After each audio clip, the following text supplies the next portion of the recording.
I'd like to call the meeting to order. Time to start, folks. Yes, ma'am. It's after 10. Excuse me. Got so many papers, I don't know what to do with them. Okay. The first item on the agenda is the roll call, and we have a quorum. We do have a quorum. Okay. The approval of the minutes from the October 19th meeting. Do I hear a motion to approve? You make a motion, Linda? Second? Okay. All in favor? Aye. Any opposition? The next thing on the agenda is Viking Partners Ridgefield LLC has applied for a variance for signage in the HC Highway Commercial Zone on a tract of land containing .845 acres located at 2900 South Danville Bypass, Danville. Who's here represent? Oh, I'm going to Steve, start. go ahead. I'm going to start, and then we've got a representative here Okay. on behalf of Starbucks, too. Okay. So, you guys got a staff report in your packet, and it was pretty thick, and it was thick because there was a lot of sign information in there, and I'll go through that, what we're actually proving here. But basically what you heard, we had an application filed on October 25th. The applicant is Starbucks. Starbucks actually will be leasing the property. The actual property owner is Viking Partners Ridgefield LLC. Location, as you guys know, and again, there's a map behind you guys there, and it's in your packet. It's right there on the corner of Kroger's Liquor Barn. You guys know the building's up already. The current zoning is highway commercial. I put a zoning map in your packet too. The acreage is just short of a half acre. And you guys, again, see what we're asking for is one additional wall sign. Page 2 of your staff report outlines why we're asking for this additional wall sign, why the applicant is. You guys heard of the case last month on wall signage, different zoning district. So now we're back in the highway commercial zoning district, and the wall signage verbiage is a tad bit different than the IBD that you heard last month. But on the bottom of your staff report there, on page 2, you see that Article 13.15.3 outlines how we do wall signage in the highway commercial district. Again, very interesting. We talked about this last month, but in a situation where you have multiple tenants or a bigger strip center, it says you can have 2 signs for each business, tenant, or leasee. Talks about the letter heights, whatnot, but then it goes on to say you can only have 1 such sign on each building side, not to exceed 2.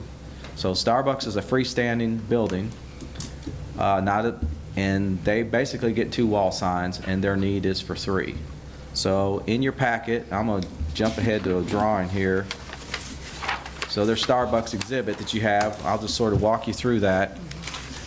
That first exhibit where you see the letters, the B in the front, and I'll show you that sign, is what's going to say Starbucks Coffee.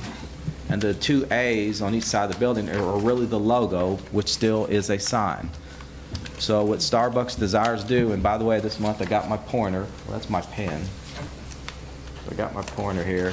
So right behind you, I know you guys are having to spin around, but there's the B, there's the A. All these other letters or all these other signs that they sort of turned into, they're directional. You guys aren't approving any of the directionals. They turned their entire sign package in, and again, the folks from Hilton Displays are here. But what they're wanting to do is wall sign, wall sign, wall sign. And when you get into your packet, there's the front one. It says Starbucks Coffee. There's what the side, that would be one side. And there's the other one. So it's really those 3 signs are what they desire to put on the building. And the ordinance only allows for 2 of them. This west elevation, is it the side that faces Kroger? Mm-hmm. That's what I thought, isn't it? Yeah. And I appreciate them doing this, they gave us all the other sign details. So again, you see other directional signs, which again are not governed. The ordinance is pretty loose on those. They can do all these other signs, and they gave us details on what those logo signs would be. These don't exceed the thresholds of the building size, the 5%, the letter heights, everything's in line. It's just simply the ordinance only allows two wall signs, and their desire is to have 3. And again, there's the sign. It would be across the front. And all the rest of this that you had in your packet, I just made sure I gave you everything as all the directional signage. that ties in with that. Now, we would approve that through a sign permit, and then the freestanding sign is actually being done different, through a different permit. So there's the proposed freestanding sign, but that actually is coming through a different application. So it's kind of confusing. So that is a directional sign. This one here, The one This- you just, yeah. right. that's actually going to be their monument sign. It has a directional item on it, but that will actually be their freestanding sign. So they called yesterday, a company out of Cincinnati is going to be issuing that permit and asked how high can it be? Does the base count? Their desire is that's going to be their monument sign, but then they're also going to put an additional directional logo on that, which is It's only allowed. going to be about, Yeah, it shows on their 7-foot, it's on your drawing Yeah. right there, you can see it. So that'll be their monument sign. Again, this is the entire package that Hilton has provided. 2 different companies are actually going to install the sign package. But today, the need was to get the additional wall sign to put basically the logo on the east and west sides. Verify where the monument sign's going to sit. On your drawing back there, it's going to show you on that first exhibit, right there, is the monument is listed as H. It's right there. So if you went out there and saw the curbing that's already in place, it'd be right out there in that direction. That's why I had the drive-through logo on it too, so it gives clear direction on how you manipulate into the drive-through I just lane. wanted to verify. All the, again, really helpful drawing with all the letters, and says that they've got their menu boards and their pre-menu boards, all that's on it, because the one vendor is doing all of that at one time. But the variance is simply for those 2 As and the B, and their need. Again, going back to the ordinance, and if we read it nice and careful, on page 2, again, interesting, you're limited to 2 signs, it says, for each business. And again, because this is a freestanding business, they only get 2. But you can look right behind them and look at the business that's behind them. We have those tenants, there's a good chance there could be 6, 7, 8, 10 on those buildings, and maybe 1 on the side. But when you're a freestanding building, it says 2, and no more than 1 per side. And last month, you had a variance for where we did more on the A side and more than just the 2. So it just, And the additional sign is going to be the logo? the logo is a sign. I mean, that is the additional. Well, they're one or the asking other, for. again, at this point, as you go back here, there's 3, so you could call them whatever. They need the 3 signs. If, I guess if the variance wasn't granted, I guess they'd have to make a decision how they do 2 of the 3. They didn't indicate to me, but my assumption would be they would need that Starbucks coffee on the front, and they'd have to do with one of the logos on one of the sides. But their desire is to do uniform logos under kind of their corporate scheme on each side of the building. But those 2 faces that you just mentioned, those are signs under our ordinance definition. And there would be no logo on the front, just saying, it would just be the name. Well, it's that. That's the sign, but it wouldn't be that logo. It would be on the monument sign, actually. And again, this falls right in with their corporate scheme of their sign packages they typically put on their buildings. Again, in staff report, a lot of stuff, just because I put that in there. Back in the back part of the staff report, we lay out how we review variances, the fact that you guys can add conditions, how we make our findings, and again, the staff items concern, we had no items of concern. And then the motion page is in the very back of the staff report. And I put a zoning map in your packet too, just in case you guys were curious about what the zoning was. My understanding is that the 3 signs that we're talking about, that they want 3, they allowed 2, that we're going to have one facing Kroger, one facing the highway naturally, and one facing the shopping parking. It would be if you're, again, we'll go back to this exhibit. Just make sure that I'm understanding. So when we're looking right here, Yep. so the bypass is going to be out this way. So one in the front that would obviously face the bypass, one would be Kroger. facing Kroger's. This one would be towards the parking lot, Parking. but the desire obviously is as we drive down the road, we're going to be able to see the logo on that side of the building too. Okay. So it gives visibility for the signage on the 3 sides of the building that Coming work from down the highway parking and left. lots and the highway, correct. And that's maybe a little better on this exhibit here where you see, I mean, you can see the relationship of the highway and the red square that's the lot. So you Right. can see how the signage would function on the three sides. Okay. I'll be glad to answer any questions. And we've got a representative here from Hilton Displays. Came from South Carolina, is that correct? All right.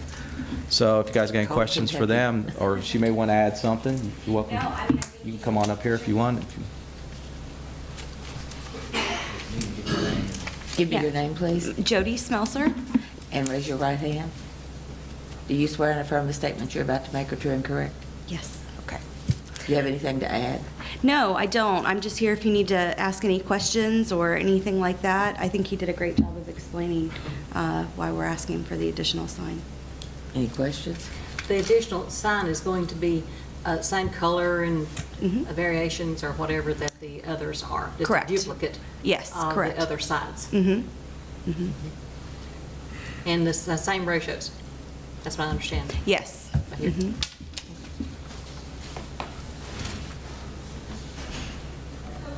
Anyone else have any questions? Anyone?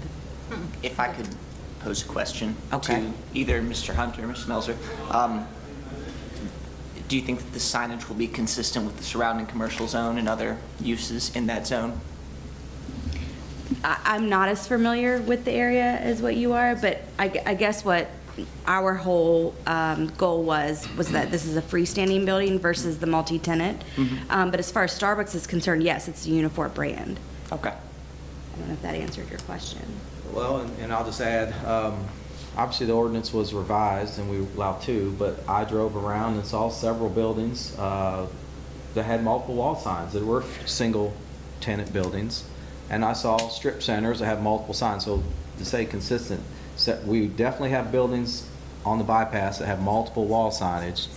And some just have the two, and Okay. some just have the one. But as far as the scale, the size, it's clearly in line with our ordinance, 5%, the letter height, so it's definitely consistent with the size.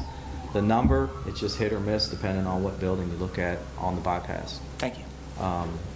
Fazoli's was brought up, has them on all around, but again, that was before the ordinance was revised to two. Does Fazoli's have 3 or 4 signs? 3? Three. Something? It's 3, I think. I think it was 2, but I remember that. It was a major deal. Anything else, Henry? That's all I have. If not, does anyone have a motion at this time? I'll make the motion to approve the request for a variance at 2900 South Danville bypass for one additional facade wall sign for a total of 3. And then it be consistent with the other signs, I guess other I wall should, signs? yeah, I guess the testimony that's been presented does, granting of the variance will not adversely affect the public health, safety, or welfare, and will not alter the essential character of the general vicinity, and will not cause a hazard or nuisance to the public, and will not allow an unreasonable circumvention of the requirements of the zoning regulations. Henry, do you need to add anything? I'm comfortable with that You're motion. good. Okay, do I hear a second? Second. All those in favor? Aye. Any opposition? Thank you. Now I gotta find it. Okay, do we have any old business? Steve? I'll call it old business. We did not put a training item on this meeting because I have a meeting right after this. But old business, obviously your House Bill 55 spreadsheet was reformatted at your all's request after we had our training and talked. Jenny has revised that to reflect your appointment date as kind of the kickoff, and then how the 2 years cycles through for your House Bill 55 requirement based on your appointment. And so that should be accurate. If there's other training items you have done, and again, that's, so everyone's 2-year window is different based on when your appointment was. So she's revised that, and it should reflect all your training hours and training topics correctly. If there's other things you have, let her know. You can just write them right on or give them back to her. Or again, I see Mike's got the book that he checked out. If you've done things since the last meeting, let us know, and we'll update your training log. Does that look better to you guys than what you saw last month? Thank you. Thank you. Thank you. Thank you. If nothing else, do I hear a motion to adjourn? So moved. Mike? Second? All in favor? Thank you.